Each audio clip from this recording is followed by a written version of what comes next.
कोई भी पेज नहीं छोड़ूंगी, कोई भी शब्द नहीं छोड़ूंगी, ठीक है। अर्नेस्ट रेनर क्या है, राष्ट्र क्या है, फ्रांसीसी दार्शनिक। दार्शनिक का मतलब क्या होता है, जो फिलॉसफी को पढ़ता है या लिखता है, ठीक है, जो लिखते हैं। फिलॉसफी मतलब जो चीज़ है नहीं, एक्चुअल में है नहीं, ठीक है, लेकिन हम उसकी कल्पना करते हैं, उसे बोलते हैं यूटोपिया। क्या बोलते हैं, यूटोपिया या फिलॉसफी। आ गया समझ। अब देखो अर्नेस्ट रेनर जो थे 1823 से 52 में 92 तक और 1882 से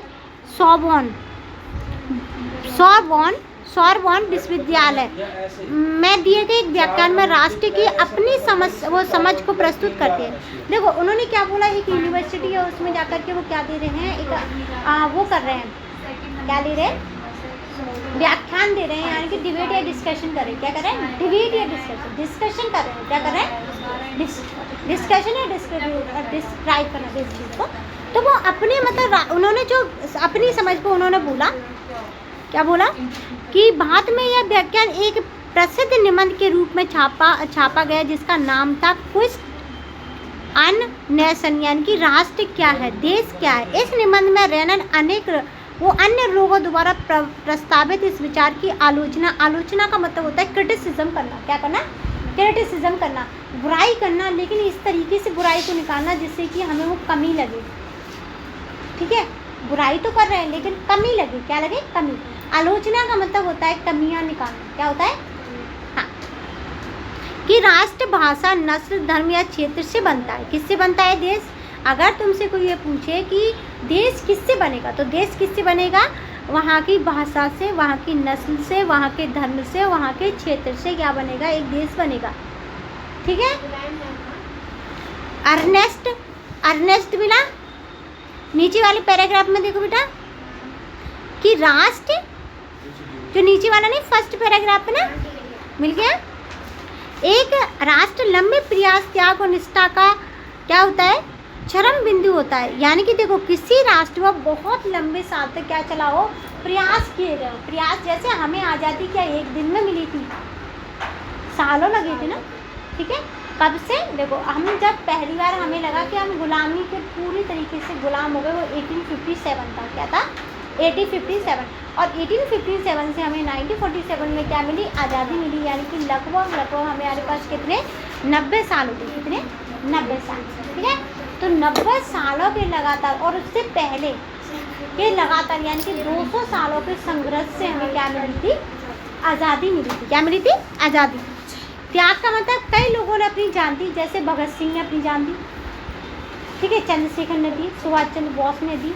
इन सारे लोगों ने बहुत सारा त्याग किया, अपने घर छोड़े। 23 की एज में उन्हें फांसी पर लटका दिया गया। तो ये क्या था, त्याग था अपने देश के लिए। निष्ठा का चरम बिंदु होता है। अच्छा, निष्ठा का मतलब होता है कि यही करना है और यही मेरा देश है, सब कुछ मैं इसी देश के बेस पर करूँगा। मतलब मेरी ये निष्ठा है कि कोई भी साम दान दंड भेद करके मुझे अपने देश को ही आज़ादी दिलवानी है। उसे बोलते हैं निष्ठा। पूरा मन बना लेना, जैसे तुमने पूरा मन बना लिया कि मुझे 95 तो इस बार क्रॉस करना है, तो इसे क्या बोलेंगे, निष्ठा, ठीक है। आगे समझ। वो शौर्य वीरता से युक्त अतीत, यानी कि शौर्य वीरता। अब शौर्य वीरता के लिए अगर हम अतीत में जाएं तो हम अशोका इंस्क्रिप्शन से ले सकते हैं। अशोका क्या है, एक राजा था, ठीक है। मौर्यन एम्पायर उसने, मतलब उसके पापा ने मौर्यन एम्पायर को पूरा, उसके दादाजी ने खड़ा किया, अशोक के दादाजी ने मौर्यन एम्पायर बना।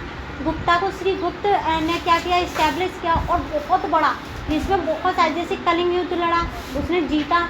अफगानिस्तान तक उसके इंस्क्रिप्शन मिलते हैं, गंधार तक मिलते हैं। तो वहाँ तक जीता होगा तभी तो इंस्क्रिप्शन मिलते हैं। तो ये क्या था, शौर्य था उसका। शौर्य मतलब उसके अंदर ताकत, ठीक है। शौर्य का मतलब ये होता है फेमस होना, लेकिन अपनी ताकत के लिए फेमस होना, ठीक है। महान पुरुषों के नाम और गौरव वह सामाजिक पूंजी है जिस पर एक राष्ट्रीय विचार आधारित किया जाता है। अतीत में समान गौरव का होना, वर्तमान में एक समान इच्छा संकल्प का होना तथा मिलकर महान काम करना और आगे ऐसे काम और करने की इच्छा, एक जन समूह होने की, यह सब जरूरी शर्तें। अतः राष्ट्र एक बड़ी और व्यापक एकता है, यानी कि क्या होगी, एक लार्ज स्केल सॉलिडरिटी है। सॉलिडरिटी का मतलब होता है एकता। क्या है? एकता या यूनिटी। हम सेकंड नाम कैसे दे सकते हैं? यूनिटी। क्या दे सकते हैं? यूनिटी। उनका अस्तित्व रोज होने वाले जनमत संग्रह। जनमत संग्रह का मतलब होता है रोज जो इलेक्शन जन का जो आता है, जन इकट्ठे हो गए, जनमत संग्रह का मतलब है जनमत, यानी कि लोग इकट्ठे हैं और वो अपना मत भी दे रहे हैं। क्या दे रहे हैं? मत दे रहे हैं। मत मतलब अपना वोट दे रहे हैं कि हम इनको अंग्रेजों को हटाएंगे और तरीके ढूंढेंगे। क्या करेंगे? तरीके ढूंढेंगे। प्रांत उनके उसके निवासी हैं, अतः वो सलाह लिए जाने का किसी का अधिकार है तो वह निवासी ही है। किसी देश का विलय करना या किसी देश पर उसकी इच्छा के विरुद्ध कब्जा जमाए रखने में एक राष्ट्र की वास्तव में कोई दिलचस्पी नहीं है। राष्ट्र का अस्तित्व में होना एक अच्छी बात है, बल्कि एक जरूरी भी है। उनका होना स्वतंत्रता की गारंटी, और दुनिया में केवल एक कानून और उसका केवल एक मालिक होता है तो स्वतंत्रता का लोप ही हो सकता है। अतः अर्नेस्ट रेनिन थे, उन्होंने ये बोला है कि आज़ादी होना बहुत ज़रूरी है, ठीक है, जिससे कि हमारे ऊपर किसी का क्या ना हो, किसी का डोमिनेंस ना हो। क्या ना हो? डोमिनेंस। लेकिन आज़ादी से पहले हमारे अंदर क्या होनी चाहिए? शौर्य होनी चाहिए, वीरता होना चाहिए और इतिहास ऐसा होना चाहिए जिसे हम दिखा सकें। देखो मैंने कल आखिर तुम्हें पढ़ाया था ना कि चंद्रगुप्त मौर्य का जब एम्पायर मिला था तो उन्हें क्या मिली थी? खुशी हो गई थी कि हमारा इतना बड़ा एम्पायर था।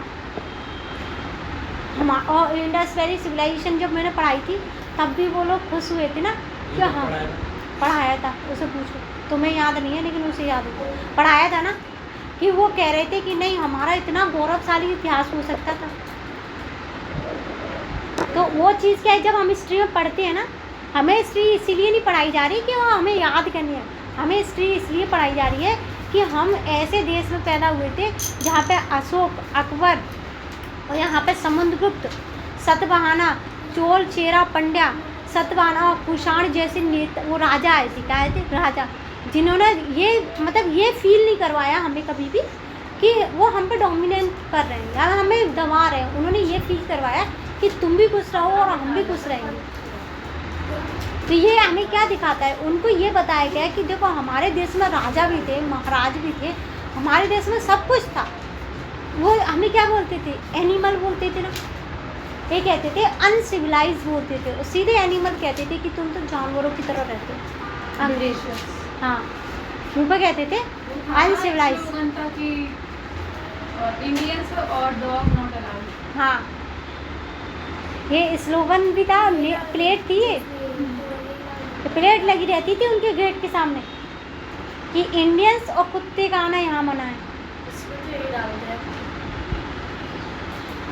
उस टाइम पे। अच्छा, आलिया इसे पढ़ना भी